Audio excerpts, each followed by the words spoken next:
Graça e paz, irmãos. Bênção do Senhor estarmos em sua casa em mais um dia para adorá-lo.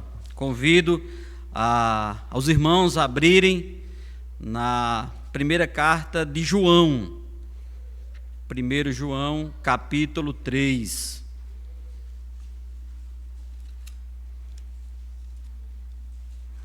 Aqueles que possam, porventura, ter dificuldade, pode vir, voltando de Apocalipse, e encontrará 3 epístolas. Estamos falando da primeira epístola de João.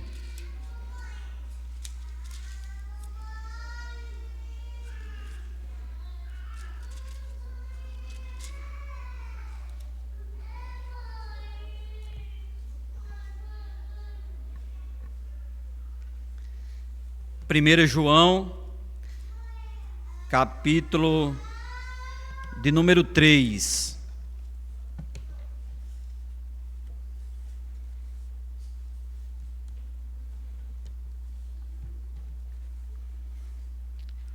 Assim diz a palavra de Deus. Vejam que grande amor o Pai nos tem concedido, a ponto de sermos chamados filhos de Deus, e de fato somos filhos de Deus. Por essa razão, o mundo não nos conhece, porque não o conheceu. Amados, agora somos filhos de Deus, mas ainda não se manifestou o que haveremos de ser. Sabemos que, quando Ele se manifestar, seremos semelhantes a Ele, porque haveremos de vê-lo como Ele é. E todo o que tem essa esperança, nele purifica a si mesmo, assim como Ele é puro. Todo aquele que pratica o pecado também transgride a lei, porque o pecado é transgressão da lei. E vocês sabem que Ele se manifestou para tirar os pecados, e nele não existe pecado. E todo aquele que permanece nele não vive pecando. Todo aquele que vive pecando não o viu, nem o conheceu. Amém. Podemos sentar?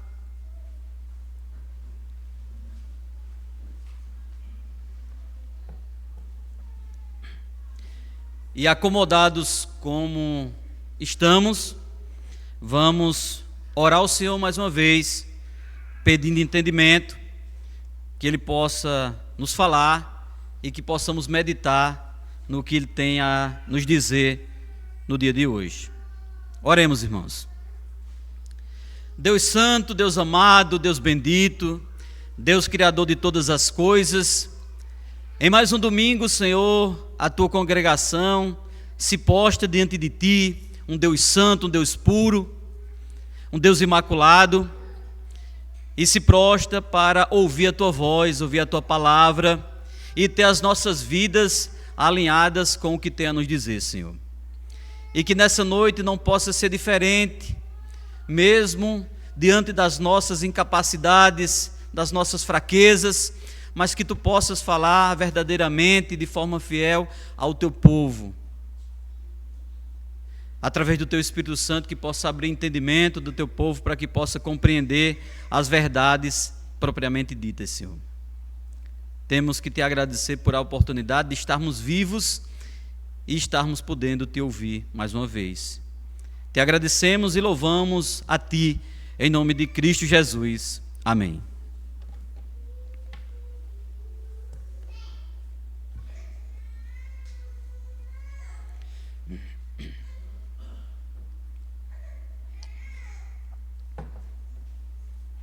Irmãos, acredito que você já deve ter percebido,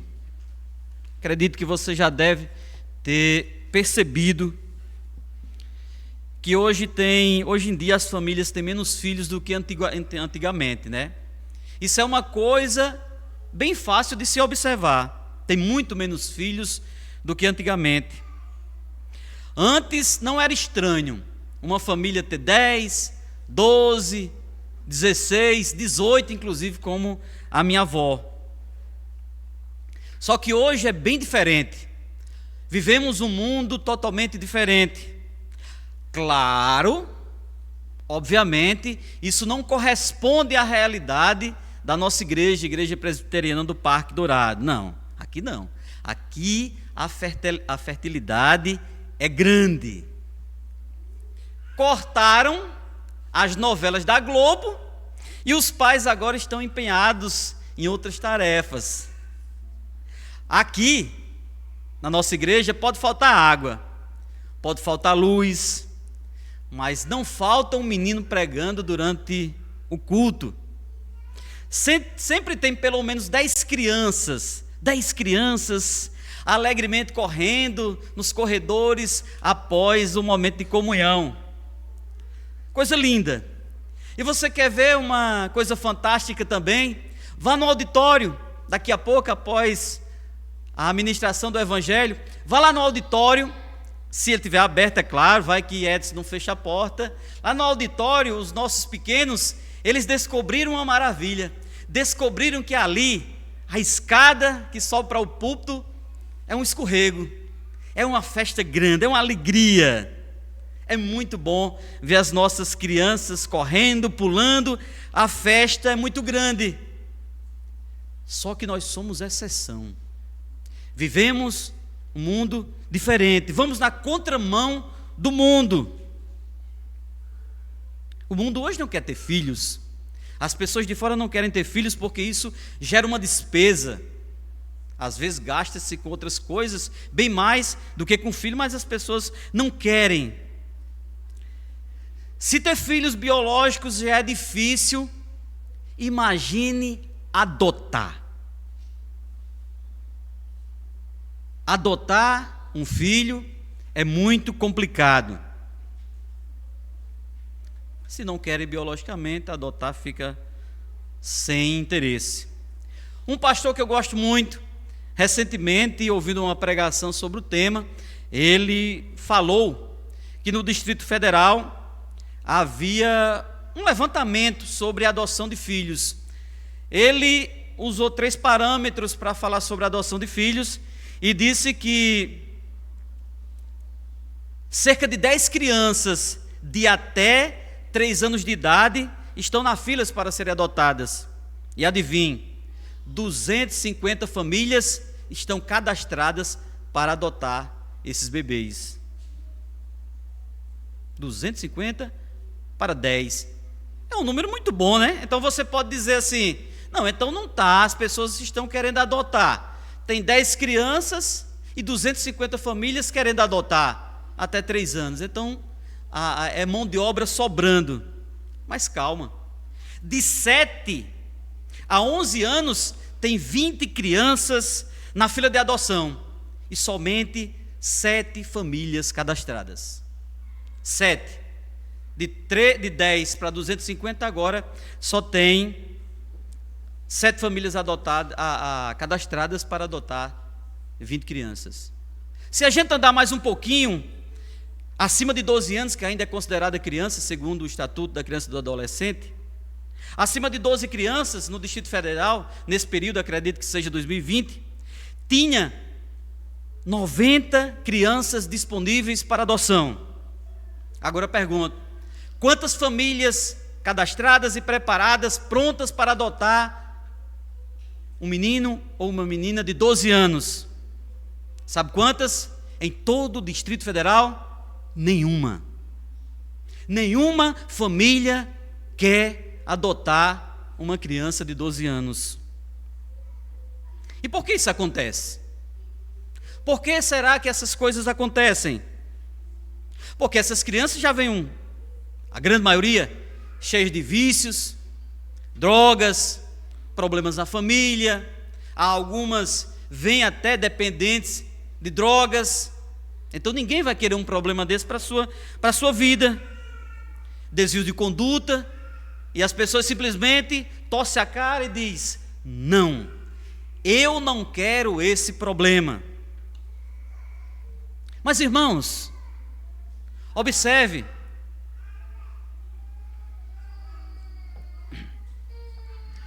nós fomos adotados. Não queremos adotar, mas fomos adotados.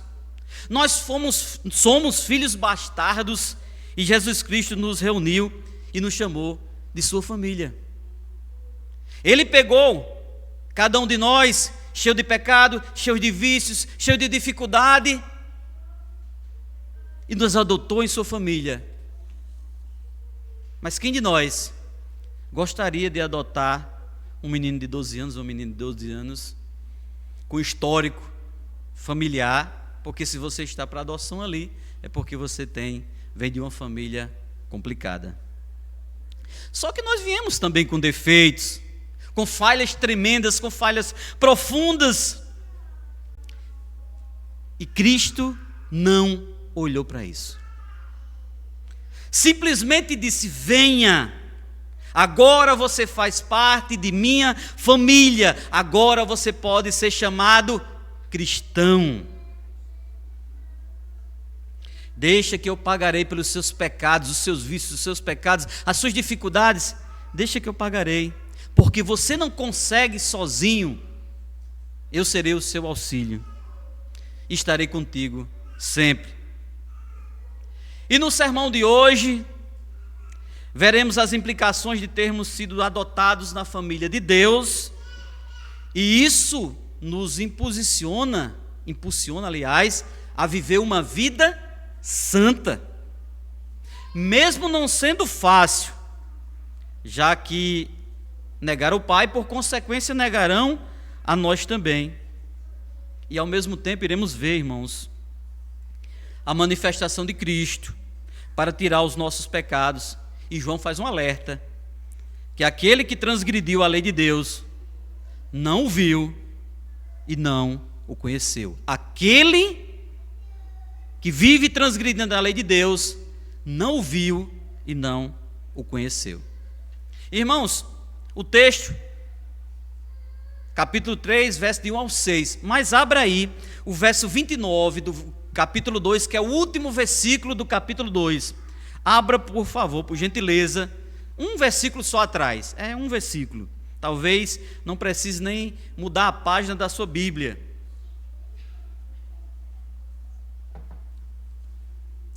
Que João diz o seguinte, 2:29. Se sabem que ele é justo, reconheça também que todo aquele que pratica a justiça é nascido de Deus. Não podemos perder de vista o principal objetivo dessa carta, dessa primeira carta escrita por João. O principal objetivo dessa carta era combater os falsos mestres e combater uma heresia que estava surgindo na igreja chamada gnosticismo. Lógico que é o embrião dessa heresia, ela estava nascendo, ela foi se consolidando mais forte no 3º século, e essa carta é datada do 1º século. Então, essa heresia estava surgindo, só que era uma heresia extremamente perigosa, perniciosa. E não sei se os irmãos já prestaram atenção inúmeras vezes que o pastor, que Rodrigo, que outro irmão aqui explicou sobre essas heresias, lembrou e lembra muito bem dessa heresia e qual o mal que ela causava, e hoje a gente vai ver, talvez de uma forma bem prática, fácil de compreender. Ela colocava em xeque toda a fé cristã.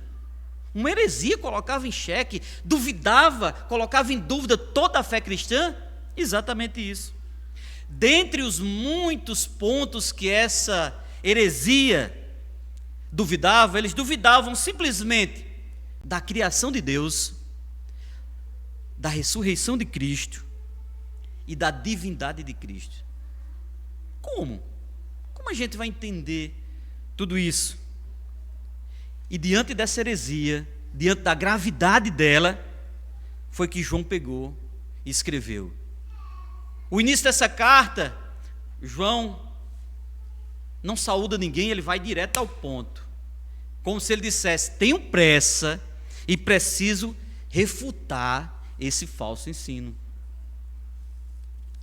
E ao longo do texto santo, ele apresenta vários testes para que se entenda e que possa reconhecer os verdadeiros crentes, os verdadeiros cristãos, porque ele estava falando de uma heresia que distorcia a palavra de Deus. Então era necessário, ele entendeu, fazer alguns testes.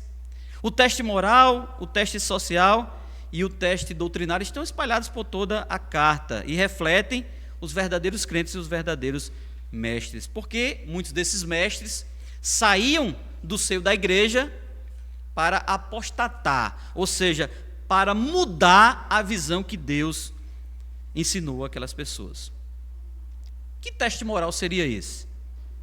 O teste moral é quando uma pessoa vive de acordo com o ensino de Cristo. É o teste moral. Você sabe se ele é verdadeiro cristão, se ele vive de acordo com o ensino de Cristo. O teste social é o seu relacionamento com as pessoas. Como ele vive, se está de acordo com a fé cristã. E o teste doutrinário é acerca do conhecimento que ele tem da palavra de Deus e das escrituras, das doutrinas bíblicas. E nesse primeiro verso a ser analisado, João não está dizendo que a pessoa é reconhecidamente justa quando pratica a justiça. Ele não disse isso. Ele está mostrando que ao estar em Cristo, a pessoa faz o que é certo de acordo com os mandamentos de Deus. O verdadeiro cristão, ele faz porque ele vive aquilo e é por gravidade. Acontece dele viver de acordo com o que ele professa. E isso constitui evidências, ou seja, isso demonstra publicamente de que a pessoa é nascida de Deus. Não é o que você faz, irmão, o que o salva, você deve saber disso. O que você faz, na verdade, reflete publicamente quem é você. Você não vai para o céu se você der esmola, não. Mas vai refletir as suas atitudes publicamente e vai demonstrar, esse é um cristão. Como assim? Quem pratica a justiça é justo. E quem pratica a iniquidade é injusto. Simples assim. Simples assim. Jesus, ao ensinar sobre como identificar um falso mestre, ele disse, e lembre-se que a carta está falando dos falsos mestres. Registrado em Mateus capítulo 7, verso 15, ele disse, cuidado com os falsos profetas que se apresentam a vocês disfarçados de ovelhas, mas por dentro são lobos vorazes. Pelos seus frutos vocês o conhecerão.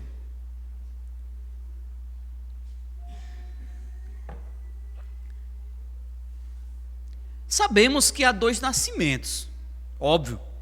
O nascimento físico, quando nascemos das barrigas de nossas mamães, e o nascimento quando somos chamados verdadeiramente à família de Deus. Quando nos tornamos novas criaturas, quando nos tornamos pequenos cristãos. E esse é o sentido que João usa a expressão nascidos de Deus. Observe que ele disse nascido de Deus. Então é aquele que pratica o que é certo aos olhos de Deus, é nascido dele. Isso é uma demonstração pública. Isso é um teste moral. O nascido de novo tem atitudes diferentes. Acredito que ninguém tenha dúvida sobre isso. O Filho de Deus, apesar de pecar, ele se diferencia como? Pela sua vida. O verdadeiro cristão, ele se diferencia da sociedade. Não existe um perfume, não existe uma roupa que distingua um crente de um descrente. Ao chegar lá no quarteirão, você não conhece se a pessoa é crente, mas você conhece pela vida vivida no dia a dia. Agora, preste atenção no que diz o verso de número 1 do capítulo 3.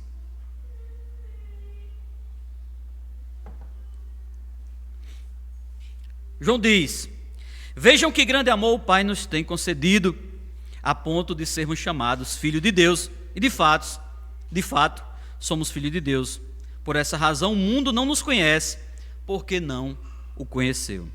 A parte A diz, vejam que grande amor o Pai nos tem concedido, a ponto de sermos chamados filhos de Deus. Nessa parte, João convida os leitores a perceberem a grandeza desse amor. João diz: olha, ele enviou o seu único filho, que não tem pecado, para morrer por pessoas pecadoras como nós, e ainda nos incorporou à família dele, fomos adotados. Irmãos, a grandeza do amor de Deus pode ser identificada em 3 aspectos. A grandeza de Deus pode ser identificada de 3 aspectos. O primeiro, esse amor foi concedido a pessoas impuras, pecadoras, inimigas de Deus. Essa era a condição: pecadoras, inimigas de Deus. O segundo aspecto, esse amor nos transformou em seus filhos, fomos incorporados a uma família santa, a um povo santo, e somos filhos de um Deus santo. E o aspecto terceiro foi pelo caráter gracioso de Deus. Não havia merecimento em nós, foi somente pela bondade, graça e misericórdia de Deus que fomos chamados filhos de Deus, que fomos incorporados a uma família santa. Somente por isso. Não havia em nós, isso já aprendemos há muito tempo, não havia em nós nada que pudesse ter agradado a Deus, absolutamente nada. Havia? Sonda seu coração e veja seus pecados. Não há. Apenas a sua graça foi o suficiente, somente por ela. E foi exatamente esse amor que chamou a atenção do apóstolo e disse: veja, observe quão grande esse amor. É como se João estivesse admirado e dissesse: pare tudo, veja o tamanho desse amor que tem sido distribuído, que tem sido jogado sobre nós, sobre nossa vida. E no final ela ainda dá uma marretada, como se ainda não pudesse ser mais profundo, quando ele diz: e de fato somos filhos de Deus. É como se ele dissesse assim: não podemos duvidar que somos filhos de Deus. Ele garante, ele testifica, ele carimba: somos filhos de Deus. Ele diz que somos filhos de Deus e ainda diz: garanto, assino, somos filhos de Deus. E lógico que recebemos esse carimbo, e o teste testifica que recebemos ele. O carimbo é como se fosse o selo de aprovado.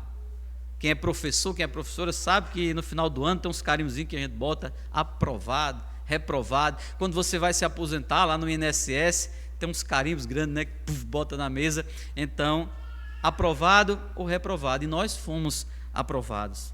Aí agora João diz: és um filho de Deus, mas não pense que isso seria fácil. Que maravilha, né? Somos filhos de Deus, mas João não disse que seria fácil. João não disse que seria fácil. Olhe a parte B ainda do verso de número 1, que ele diz: por essa razão o mundo não nos conhece, porque não o conheceu. Não sei se o irmão consegue observar isso, mas hoje em dia a gente não vê crentes sendo apedrejados. Não lembro, aqui na nossa cidade, na nossa região, um crente recebeu uma pedrada por ser crente. Não. Tem uns países que matam, mas aqui na nossa região é mais pacífico, né? No entanto, somos indesejados. Podemos não ser apedrejados, podem não passar um carro por cima por sermos crentes, por professarmos a fé em Cristo Jesus, mas somos indesejados. Porque os que praticam a justiça, certamente, são diferentes. E essa diferença é o que incomoda. O fato de sermos diferentes incomoda. Mas você já parou para pensar: mas por que incomoda? Por que incomodamos? Às vezes a gente não fez mal nenhum, não que a gente não possa fazer, somos pecadores, né? Mas a gente às vezes não faz mal nenhum, chega, mas somos indesejados. E por que incomodamos? Por que não somos bem vistos, bem-vindos em determinados locais? Porque o crente, aqui quando se fala crente, não é quem vem para uma igreja, é quem vive uma fé digna, de acordo com o que Cristo ensinou. Um crente, ele deve ter uma vida fiel, correta, justa. É ou não é? Um crente deve viver assim. E isso é uma afronta. Isso é uma afronta porque aquelas pessoas não conseguem fazer isso. O mundo lá fora não consegue fazer isso.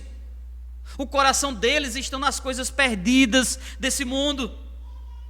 E eles talvez não saibam, mas aquele povo odeia a Deus. E se eles, irmão, odeiam a Deus, consequentemente irá odiar a nós também. Então, se você chegar num canto e você não for bem recebido, por você ser crente, não se preocupe. Não se preocupe. Irão odiar a nós também. Podem não jogar a pedra, pode. Mas experimente começar a falar de Deus, começar a falar de Cristo, começar a falar da Bíblia. É como se essas pessoas aí fora tivessem um antídoto, como elas tivessem um escudo, e o comportamento são parecidos. É como se tivesse uma cartilha. Observa a reação deles. Eles já têm frases prontas e preparadas para nos afastar. Eu respeito todas as religiões. O Deus não é um só. Eu respeito a sua fé e você respeita a minha. Ele está dizendo: se afaste, não quero ouvir desse Deus. Se ele está dizendo: eu respeito sua fé, você respeita a minha, se afaste. É isso que ele está dizendo. Assim como nós não conseguimos mais andar nesses caminhos, eles também têm aversão ao caminho que seguimos hoje. A gente não consegue mais andar no caminho que andávamos. A gente não consegue frequentar os lugares que a gente frequentava. E da mesma forma são eles. Eles têm aversão, eles não gostam. Convido para a igreja e eles não vêm. Eles não vêm.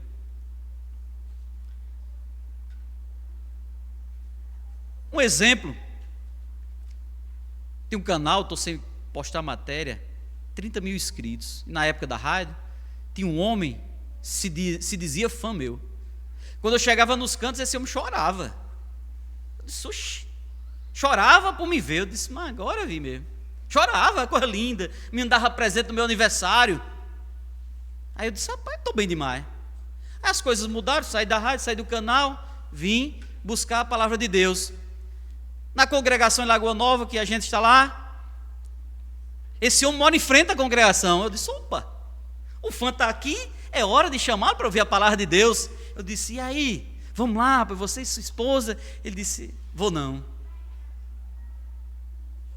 Nunca foi.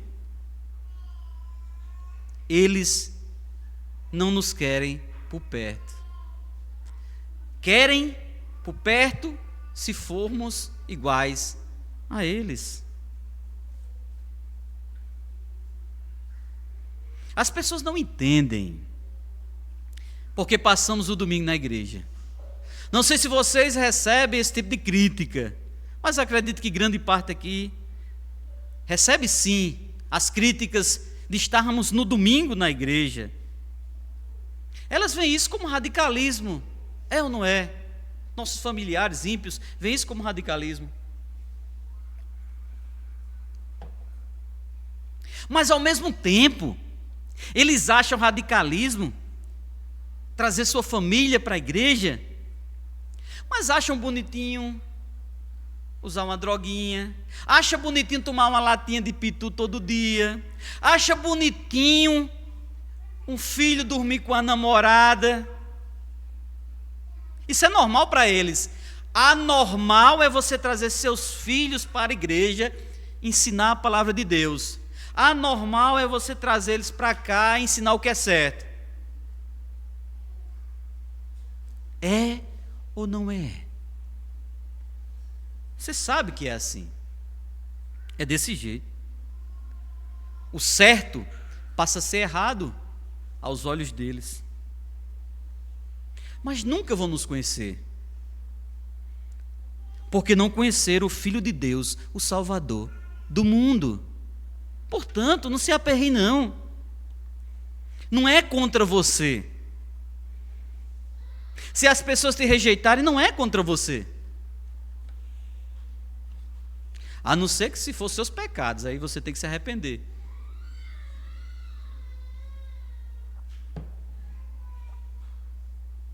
Eles estão rejeitando a Deus.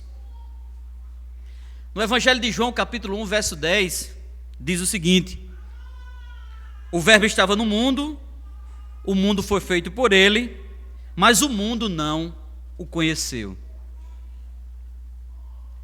Portanto, meu irmão e minha irmã, não se preocupe, continue a ensinar seus filhos, ensine aos seus pais, instrua-os, chama-os ao arrependimento, pregue. Se eles não aceitarem esse caminho, não é contra você, é contra Deus. Nossa missão é pedir, orar por misericórdia e mostrar o que é certo. Temos que pregar e descansar no Senhor. Talvez todos nós aqui passamos, por exemplo, dessa forma, na família, parente. Não se preocupe. João segue até o verso 2 e diz: amados, agora somos filhos de Deus, mas ainda não se manifestou o que haveremos de ser. Sabemos que quando ele se manifestar, seremos semelhantes a ele, porque haveremos de vê-lo como ele é.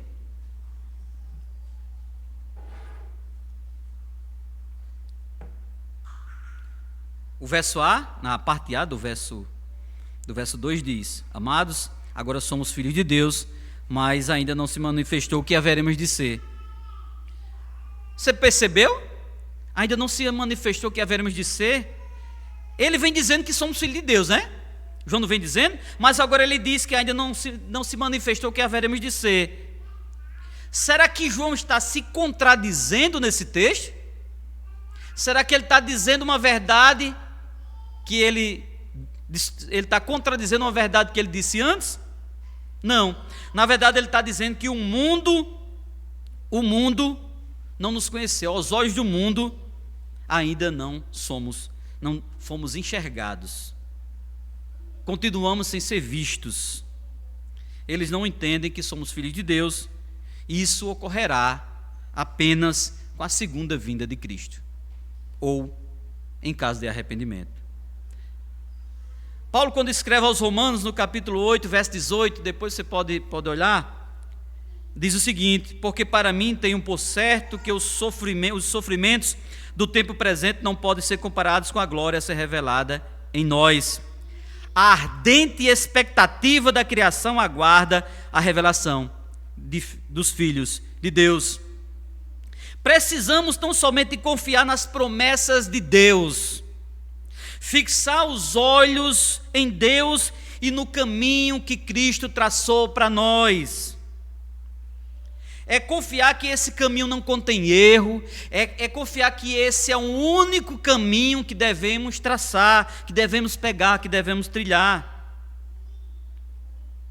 E esse caminho nos leva para o melhor de todos os lugares do mundo. Ele leva para a eternidade com Cristo.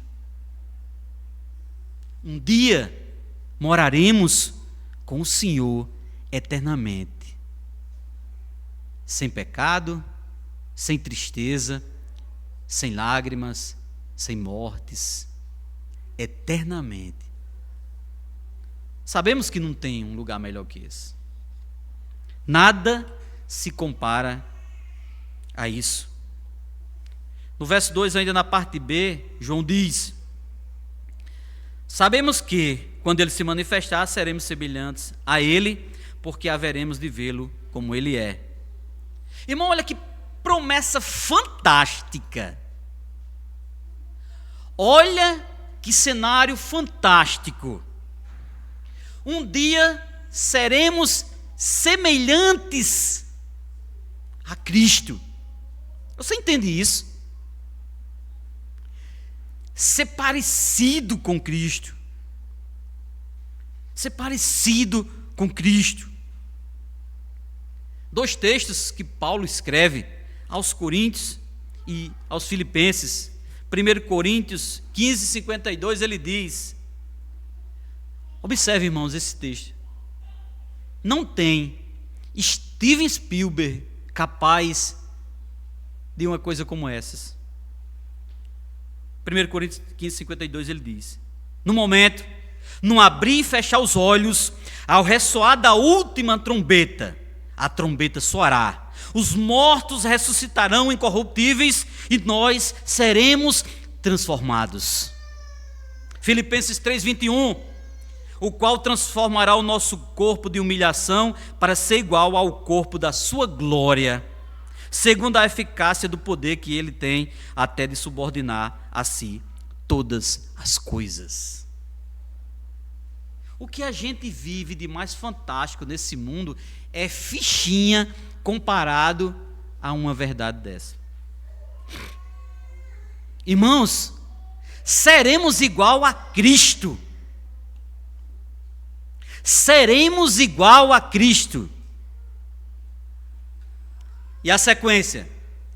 Cristo vai aparecer, os filhos de Deus vão vê-lo como Ele é, os filhos de Deus serão transformados para serem semelhantes a Cristo. Não precisa de algo mais. Isso é o suficiente. Isso é o suficiente.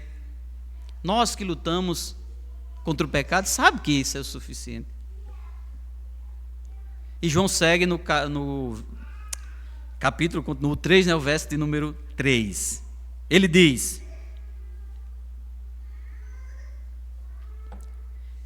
e todo o que tem essa esperança nele purifica a si mesmo, assim como ele é puro. Repito, e todo o que tem essa esperança nele purifica a si mesmo, assim como ele é puro. João ensina que o efeito dessa certeza no cristão é a sua purificação diária, a sua purificação no dia a dia. A esperança de sermos semelhantes a Cristo desperta, tem por obrigação, despertar em nós um desejo de ser puro, meu irmão, o desejo de ser puro. Agora eu pergunto, mas que pureza é essa? Como é que a gente pode transformar essa pureza numa pureza palpável aos nossos olhos, para ter entendimento sobre ela? A luta pela santidade e a repulsa pelo pecado. A luta pela santidade e a repulsa pelo pecado. João já disse nessa carta, que se purificar dos pecados e da injustiça só é possível através do sangue de Cristo. Ele que vai nos purificar. E purificar significa limpar da sujeira dos nossos sentimentos, da sujeira que tem no nosso coração, da sujeira que tem nas nossas atitudes. Esse processo de purificação, meu irmão, minha irmã, é um processo que acontece dia a dia. É a mesma coisa daquelas pessoas que tomam remédio para hipertensão, diabetes e tantos outros. Você tem que tomar dia a dia. É um processo que não pode ser interrompido. Você tem que lutar cada dia, tem que tomar esse remédio, tem que seguir rigorosamente. Porque se você perder, você volta e tem que voltar tudo novamente. Agora eu pergunto, mas como é que a gente vai fazer isso? Essa purificação diária, como fazer isso? Irmãos, como fazer? Se afastar do que te faz pecar, irmão. Essa é curta e reta. Se afaste do que te faz pecar. Afaste-se do que te leva a desejar o que não é seu. Se você deseja o que não é seu, se afaste disso. Afaste-se do que te causa ira. Você é uma pessoa iracunda, uma pessoa que tem dificuldade, se ira com facilidade. Se afaste disso. Tem inveja no seu coração, se afaste daquilo que te causa inveja. Desejos impuros. Você precisa correr daquilo que te leva a praticar, a desejar impurezas. É o seu Instagram, joga o celular na parede, mas a gente não faz. É a colega do trabalho, peça demissão. Saia do trabalho, faça qualquer coisa. Você só não pode ficar parado, inerte, feito um poste. Você tem que tomar uma decisão. Em resumo, se afaste do que te afasta de Deus.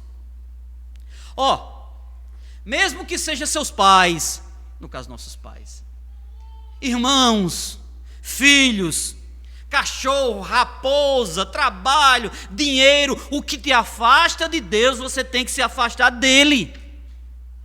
É cortar o mal com a raiz, o mal pela raiz. A raiz não corta não, cortar o mal pela raiz. É isso que a palavra de Deus nos instrui. Não sei se você percebe, mas precisamos fazer um exercício mental. Precisamos fazer um exercício mental para descobrir raízes de pecados. Muitas vezes a gente nem entende, nem conhece que tem tal pecado, mas precisamos fazer fazer esse levantamento para descobrir qual a raiz dos pecados. Porque muitas vezes um pecado leva ao outro, é ou não é? Às vezes, quando você se ira, você peca por aquele outro motivo. Às vezes, quando você pega em dinheiro, você peca de outra forma. Às vezes, quando você se aproxima de uma pessoa, te causa ira, te causa inveja e vai. Quando você olha, é todo um bolo, como se fosse uma bolha que você se envolve dentro. Portanto, faça essa faxina mental. Identifique pecados, raízes de pecados. E, inclusive, muitos de nós ainda identificaremos pecados que a gente nem sabia que tinha. Vai chegar o dia, irmãos, por mais maduro que você seja, mas você vai identificar pecado e vai dizer, eu tinha esse pecado. Talvez seja ele o causador de outros pecados. Isso é fácil, né? Claro que não é fácil. Claro que é difícil. Claro que isso é difícil. Portanto, devemos viver em quebrantamentos, pronto a se arrepender, confessando aos pecados a Deus. Mas eu vou confessar meus pecados, Deus já sabe. Quando você confessa, você está dizendo, eu concordo, Senhor, contigo. Confessar é o mesmo que concordar com Deus. Ao estar buscando a palavra de Deus, ao estar na igreja, ao estar estudando, a gente começa a perceber a presença do inimigo. A gente começa a enxergar a presença do pecado em nossas vidas. Na preparação do sermão, não lembro quando foi que apareceu uma música que diz, doente de amor, procurei remédio. Aí eu, lembrei dessa música. Não vou, para os irmãos não se escandalizarem, não vou continuar não. Mas irmãos, se você tem problema com bebedices, com vida noturna, com prostituição, você não pode estar ouvindo essas músicas. Elas têm que ser cortadas do seu pendrive, da sua vida. Você tem que cortar. Isso vai te causar nostalgia. Isso vai te causar um desejo por aqueles sentimentos que você tinha, pelaquela vida que você achava que era certa. Então não há outro remédio, é cortar o mal pela raiz, se afastar, se purificar. E resumo de tudo isso, te afasta do que te leva a pecar. Isso é simples, te afasta do que te leva a pecar. Verso 4, João segue.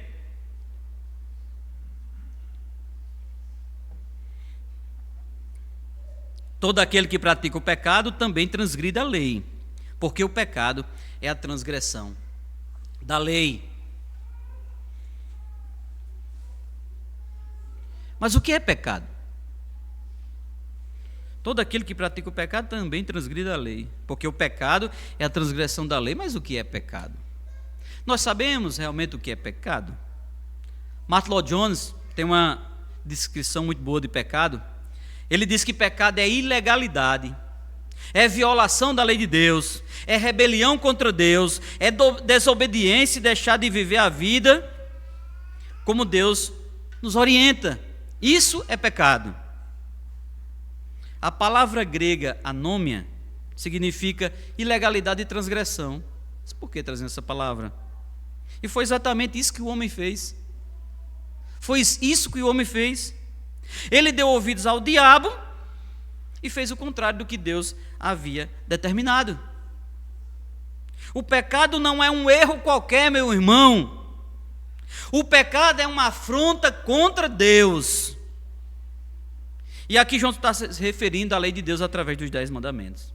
Então, quebrar a lei de Deus significa uma afronta a Deus. Pecar é transgredir a lei de Deus.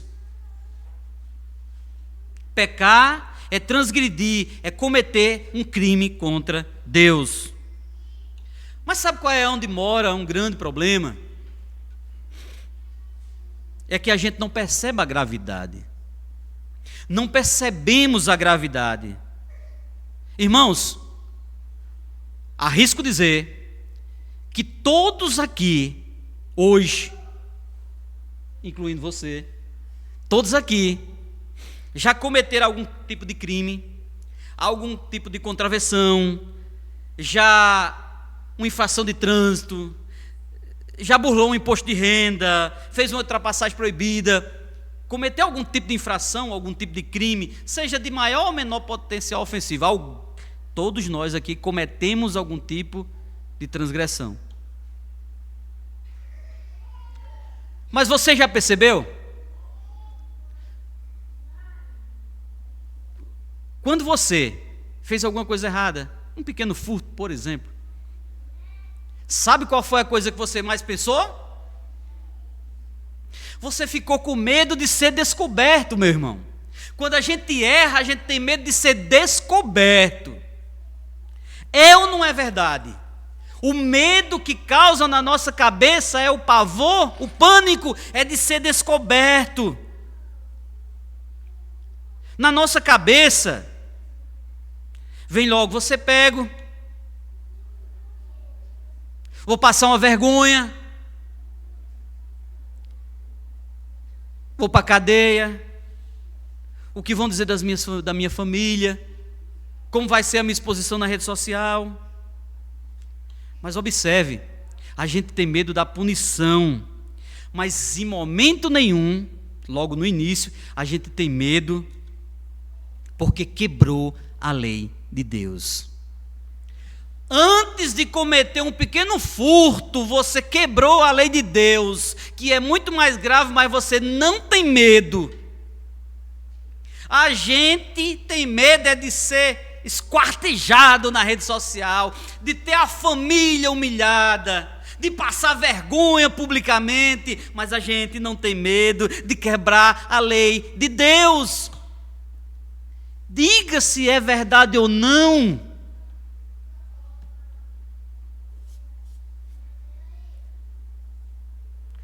Volta e meia estamos fazendo o que Deus proíbe ou deixando de fazer o que Ele ordena, e isso é pecado. Mas a gente está com medo é de ser descoberto. Vou passar vergonha. Meu Deus, vergonha. O verso de número 5, João segue.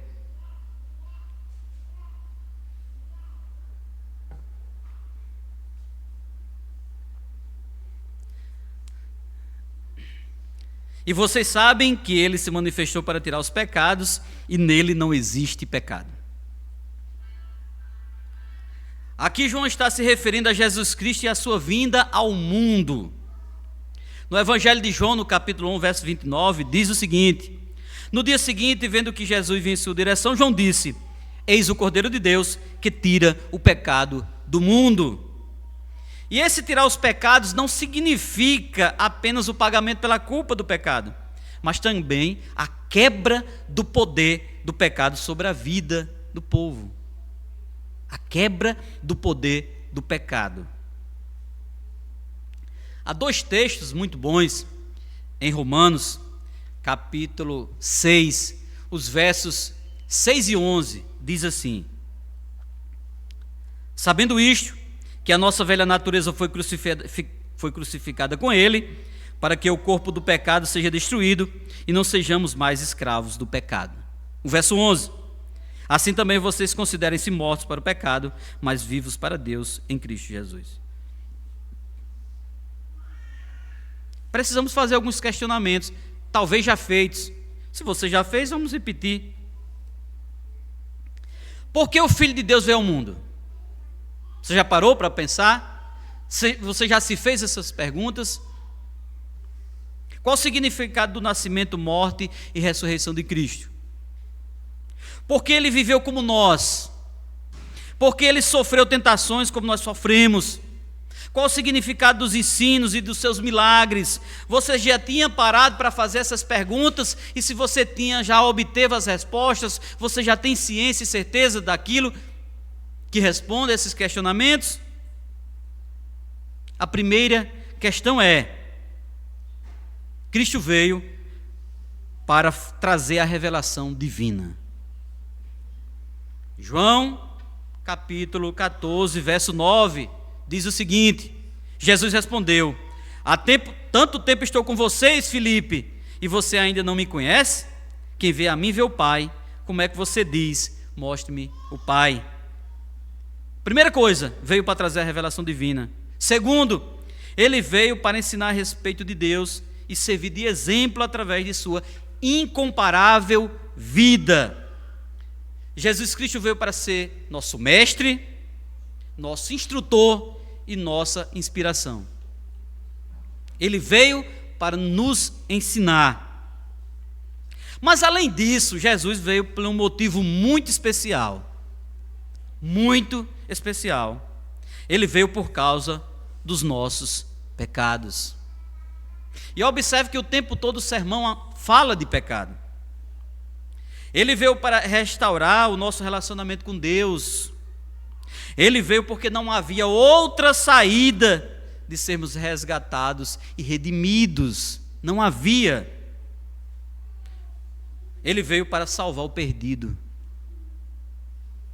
Ele veio para salvar o pecador. E ainda há algo mais profundo. Foi necessário alguém puro para morrer pelos impuros. A gente escuta domingo após domingo essa frase. A gente escuta domingo após domingo, quarta, segunda, terça. Estou dizendo aqui os dias que tem programação.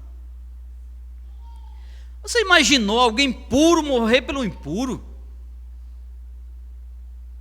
Alguém completamente destituído de pecado morrer por um pecador?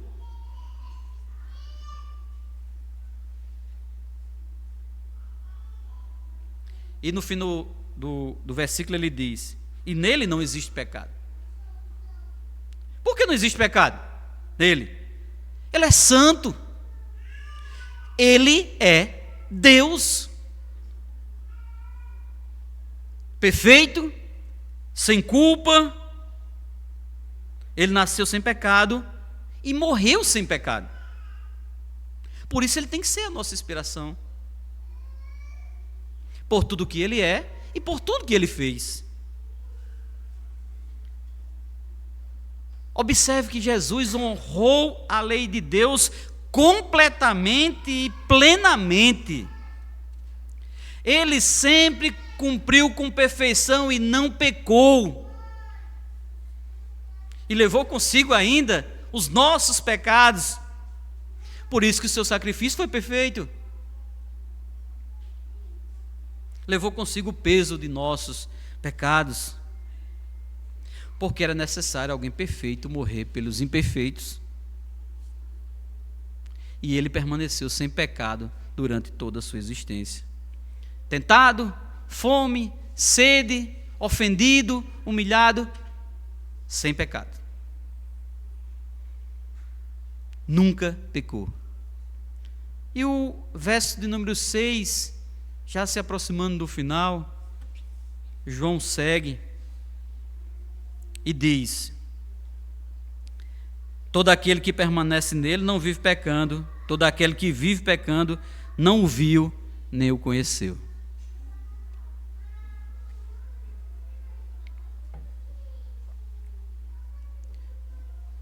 Quando pecamos, nos afastamos de Deus, perdemos a comunhão com Deus.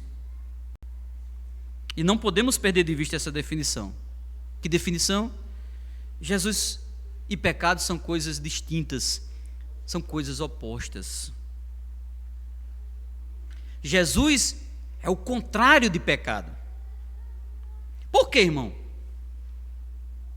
Porque ele é o contrário de pecado. É impossível permanecer em Cristo e viver no pecado ao mesmo tempo. É impossível viver naquele que é justo e viver praticando a injustiça. É incompatível. É impossível permanecer naquele que é puro e viver na impureza. Como é que se justifica isso? Como é que se justifica ter comunhão com aquele que é luz e viver nas trevas dia após dia, diariamente nas trevas? Como se justifica isso? Irmãos, ou permanecemos em Cristo, ou permanecemos no pecado. As duas coisas não andam juntas, elas são opostas, elas levam a caminhos opostos. Precisamos levar em consideração que o pecado é mau, que o pecado é injusto e viola a vontade de Deus. Falamos essa frase: o pecado é um crime contra Deus e contra a sua lei. E quem leva uma vida pecando nunca viu nem o conheceu. Mesmo que professe publicamente, mesmo que bote água na cabeça, mesmo que venha aqui pregar, mesmo que venha aqui ensinar, mesmo que seja diácono, mesmo que seja lá o que for, quem vive pecando não o viu nem o conheceu. E as suas obras falam mais alto do que a sua profissão de fé. O que você faz fala mais alto do que o que você diz. Os frutos podem andar 1 légua, 2 léguas, pode andar, mas um dia mostrará quem realmente é você. Os frutos vão dizer se a árvore está viva ou se ela está morta. Isso é certo. Mas observe uma importância muito grande. Muito grande. Observe que viver pecando é diferente de pecar. A gente já estava vendo sem saída, já estava se vendo sem saída. É diferente viver pecando, é diferente de pecar.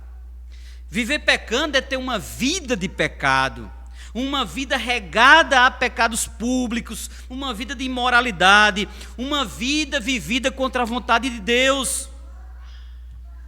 O verdadeiro crente, ele peca, mas é um acidente, não uma regra. Aquela pessoa que vive, é conhecida pelos seus pecados, é diferente daquele que caiu.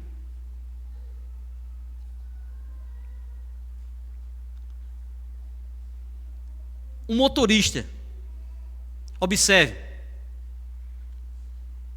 nós que dirigimos aqui, principalmente os que viajam muito, uma hora ou outra você vai ser multado, certo? Vai. Dificilmente você vai escapar de um radar da PRF, dos amarelinhos. Uma hora ou outra você vai cometer uma infração de trânsito, certo? Certo. Mas é diferente daquele condutor que vive empinando, que quando você pega o carro dele tem 200 mil em multa, 30 mil pontos na carteira, é diferente. Nós dirigimos aí, tentamos cumprir a lei, uma hora ou outra, a gente vai exceder uma velocidade, cometer uma infração. Essa analogia é muito boa para quem vive pecando e quem peca. O bom condutor, ele dirige, seu objetivo é sempre trafegar, se locomover, e o condutor, infrator, o objetivo dele é burlar a lei, é enganar a lei, é passar por cima da lei.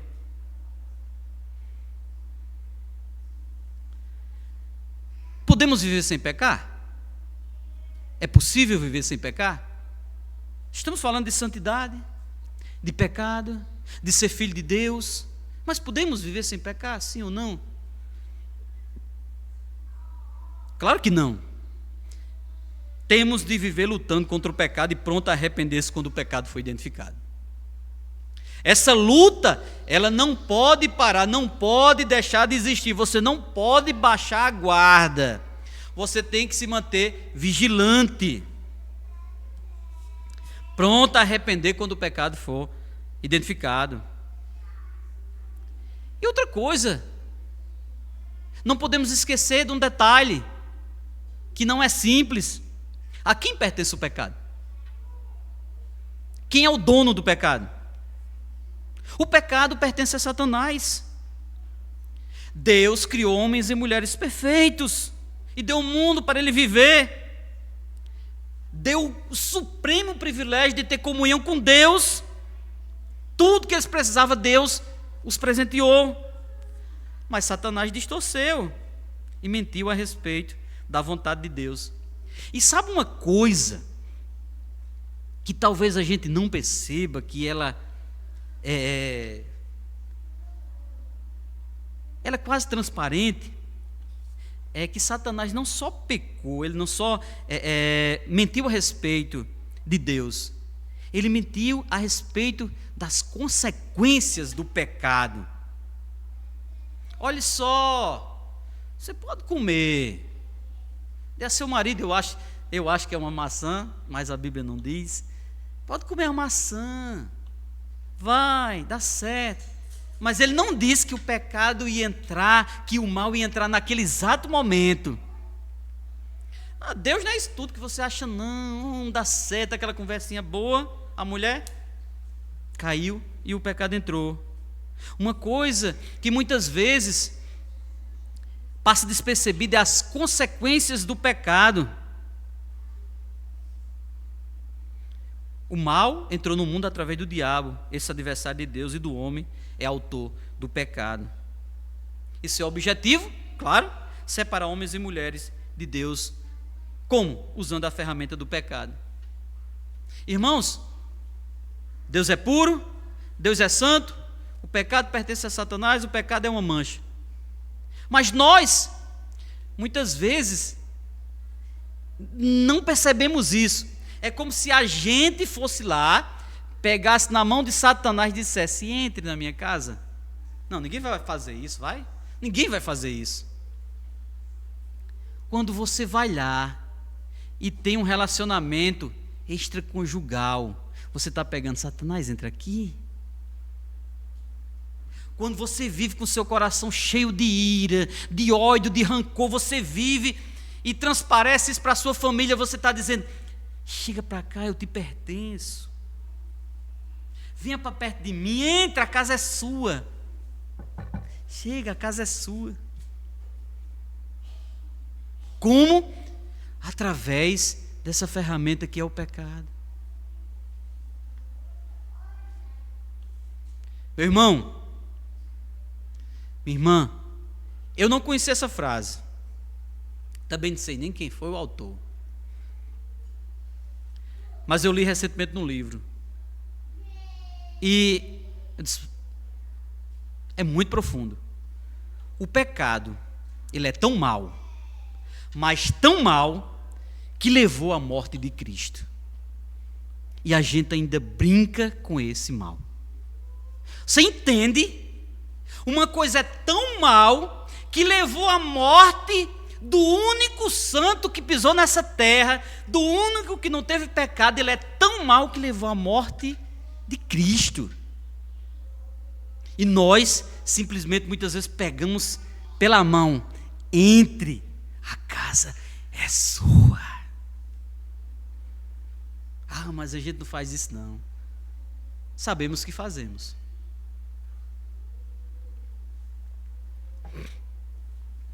Irmãos, como é que a gente pode trazer esse texto para a vida da gente, apesar de acredito que tenha sido prático? Como é que a gente aplica? Como é que a gente reflete na nossa vida? O que um texto desse nos diz? Primeira coisa, pare de minimizar o pecado. Não damos a devida gravidade ao pecado. Nós muitas vezes brincamos com ele. E nossa principal luta nesse mundo é contra o pecado. Porque o pecado pertence a Satanás. E ao pecar nos afastamos de Deus. Portanto, lute com todas as suas forças quando perceber que está desobedecendo a Deus. Primeira coisa, primeira aplicação, primeiro raciocínio é esse: parar de minimizar pecado e tratar pecado com pecado. O irmão Douglas diz algumas frases que ficam na cabeça da gente um dia. Ele disse: se você pegar sua casa, fechar, mas deixar um cobogó, acho que é cobogó que se pronuncia, bem pequenininho assim, tem só um cobogó do banheiro, a casa toda fechada, gradeada, com aqueles pega-ladrão, tudo certinho. Aí o ladrão rodeando para roubar a sua casa, mas tem só aquele buraco. Aí o ladrão vai dizer: rapaz, peraí, pega um desses meninozinhos, desses magrelinhos que a gente tem alguns, pega ele e bota por dentro da janela. O que é que vai acontecer? Ele vai entrar, não cabe o ladrão, mas cabe um ladrão pequenininho. Então vai entrar, o ladrãozinho entra, abre a casa e pronto, a festa é feita. É exatamente o pequeno pecado. Oh, pequeno pecado, sim, aquele que você acha que não é pecado. Ah, eu posso viver falando, eu posso, tanta coisa que a gente faz, eu posso. Mas isso é um pecado do mesmo jeito. E isso pode arruinar a sua vida. E você pode pegar na mão de Satanás e dizer: entre. Segundo, meus irmãos, talvez o maior problema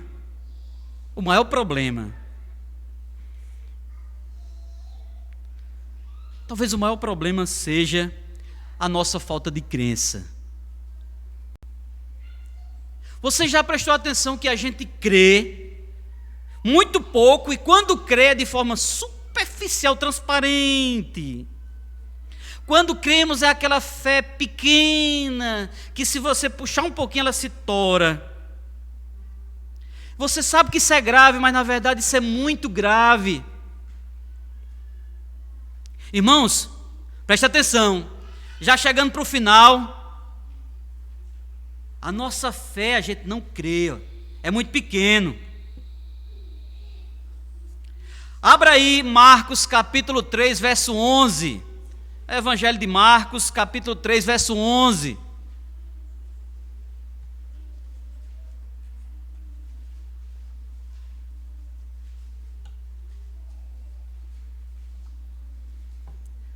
Não se preocupe, a gente espera. Se você tiver dificuldade, Mateus, Marcos, Lucas e João, os evangelhos, Marcos capítulo 3, o verso de número 11.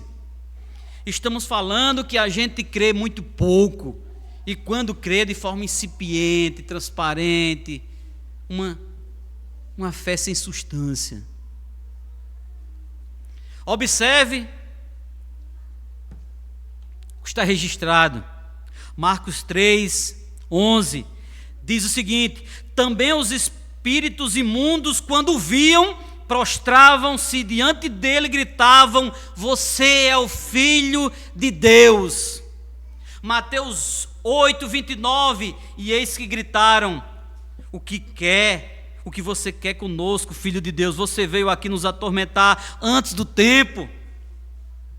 Irmãos, olha a gravidade. Nós cremos menos que os demônios. Eles creem em Jesus Cristo muito mais que nós.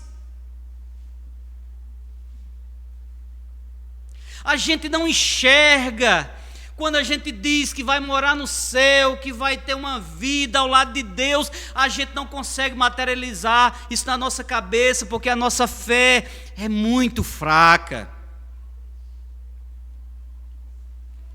Os demônios creem mais e melhor que a gente.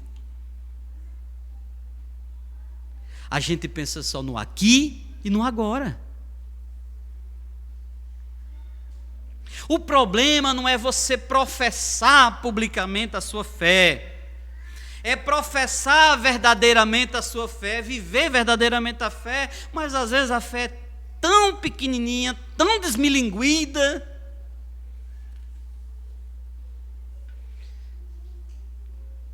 Será que você duvida do que a gente está dizendo?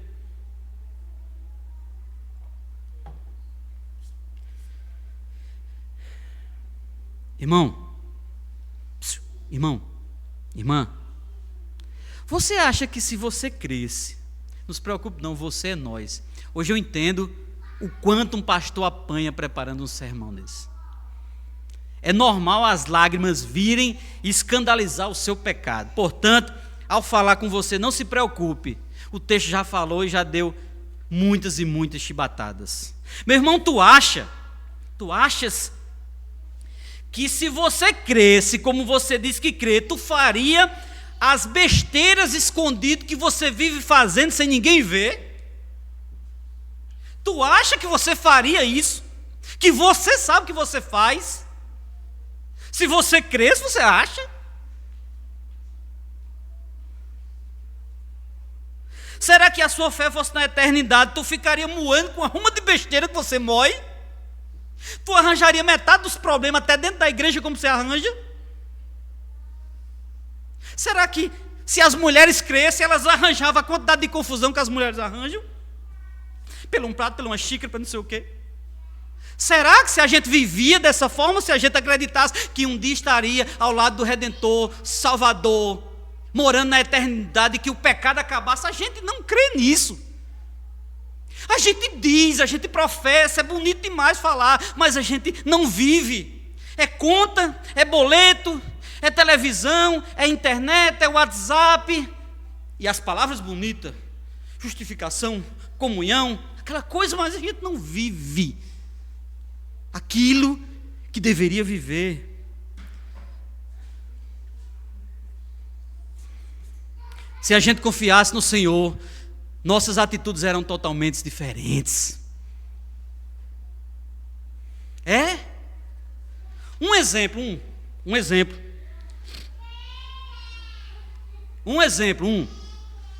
Entenda que não é por isso, mas aqui vai um exemplo. Esses dias atrás, pastor Arlindo é testemunha, esses dias atrás, 12h15 mais ou menos, 12h10, um sol de rachar. Tinha aproximadamente 15 carros aí, eu não contei, mas tinha uns 15 carros. Inclusive o meu carro, o do pastor Arlindo e do pastor Jonas estava aí. E dos outros irmãos que tem carro. A irmã Janda saiu de bicicleta lá para o Parque Dourado, lá em cima. E a gente de carro, muitos deles do ar-condicionado. Isso é atitude de quem crê em Cristo? Nossas atitudes é de quem crê em Cristo, meu irmão. Vê um irmão muitas vezes passando por necessidade, precisando da gente, e a gente como se fosse um jumento assim, que botasse assim, não olhasse nem de lado. Isso é atitude?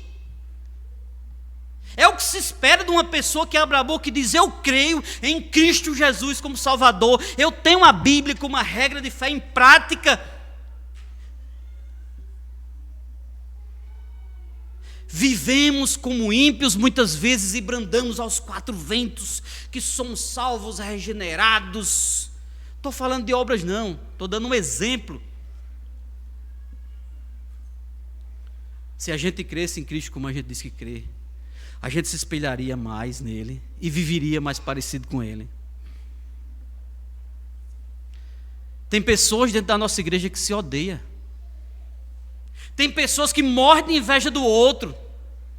Tem pessoas que perseguem os outros.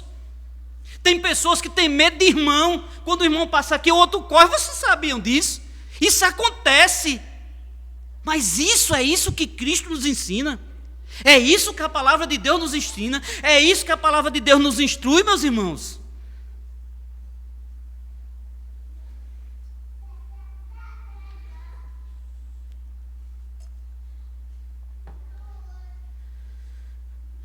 Terceiro ponto. Uma complementação, na verdade. A nossa igreja tem lido muitas coisas boas aqui. Muita coisa boa. Temos refletido nas obras de grandes homens. O nome de Charles Spurgeon, João Calvino, Martyn Lloyd-Jones, Joel Bick, William Hendricks, Richard Bragg, John Piper, Douglas Wilson, Jonathan Edwards, são nomes falados aqui corriqueiramente. São nomes discutidos. Teologia, sabemos demais. Isso é muito bom. Isso é excelente. Você não está ouvindo que não é para aprender. Sim. Esses homens trouxeram grandes ensinamentos. Isso é bom. Mas isso não serve de nada, meu irmão. Se Jesus Cristo não for sua inspiração, sua fonte de sabedoria, jogue seus livros no mato que não serve de nada. Se Jesus Cristo não for sua inspiração, o que ele ensinou, se você não se espelhar nele, isso não serve de nada. Nada. Você pode ter lido 1 milhão de livros, você pode ter lido a Bíblia de cima para baixo, de baixo para cima, no grego, no aramaico, serve de nada. Se sua vida anda no contrário do que Jesus Cristo ensinou, meu irmão, você na verdade é um fariseu. Se você professa, mas se sua vida não dá um testemunho, não aponta para Cristo, você é um fariseu. Os fariseus eram inimigos de Cristo. Então você é um inimigo de Cristo. Portanto, irmão, examine sua vida. Mas examine sua vida olhando para Cristo. Tem ódio no seu coração, meu irmão? Tem inveja no seu coração? Tem inveja das pessoas? Você tem? Você vive olhando os pecados dos outros, tirando print, mandando para o pastor? Pegue sua vida e faça uma comparação. Vá lá para o Sermão do Monte. Vá. Mateus 5, 6 e 7. Para você saber o que é uma surra. Uma surra para 20 que tu leva sozinho. Vá lá para o Sermão do Monte. Pegue lá o que Jesus Cristo ensinou. Para você entender. Veja o que ele ensinou a respeito da ira, a respeito do adultério, a respeito de juramentos, a respeito de vingança. E o último, esse é fantástico. De todos esses, esse aqui é o mais. E amar o seu inimigo. E amar aquele que persegue você. Como é? Hein, irmão? Orar pelo aquele que te persegue. Consegue? Isso. Não foi a igreja de Parque Dourado não que disse. Está lá escrito em Mateus capítulo 5, verso 43. Jesus Cristo disse: vocês ouviram o que foi dito, ame o seu próximo e odeie o seu inimigo. Eu, porém, lhes digo, amem os seus inimigos e orem pelos que perseguem vocês. Amem seus inimigos e orem pelos que perseguem vocês. Você tem conseguido?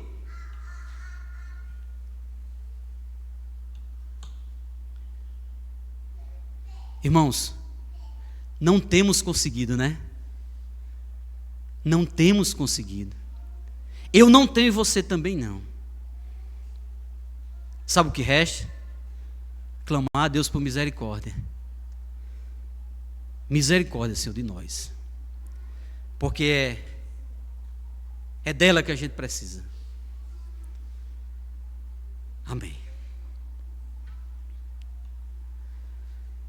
Ó Deus, as tuas palavras, ela nos envergonha. Ela não nos desnuda diante das pessoas, mas diante de ti. Deus, tem misericórdia de nós, Senhor. Que não temos conseguido viver como teu Filho Jesus Cristo tem nos instruído. Como Ele nos ensinou e esperava e espera que vivêssemos como Ele viveu. Ó Deus, tira soberba, tira ódio, tira ira, e faça com que possamos nos aproximar mais do nosso semelhante em misericórdia.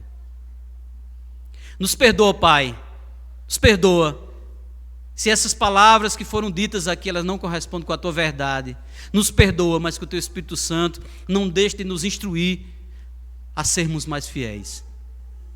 E Deus, que o Teu povo saia daqui sedento de se parecer mais com Cristo, sedento de viver mais como Cristo viveu, sedento e topando os desafios que é viver em santidade, Senhor. Muito obrigado por nos conceder a oportunidade de estar em Tua casa, reunido em mais um domingo, em nome de Cristo Jesus. Amém.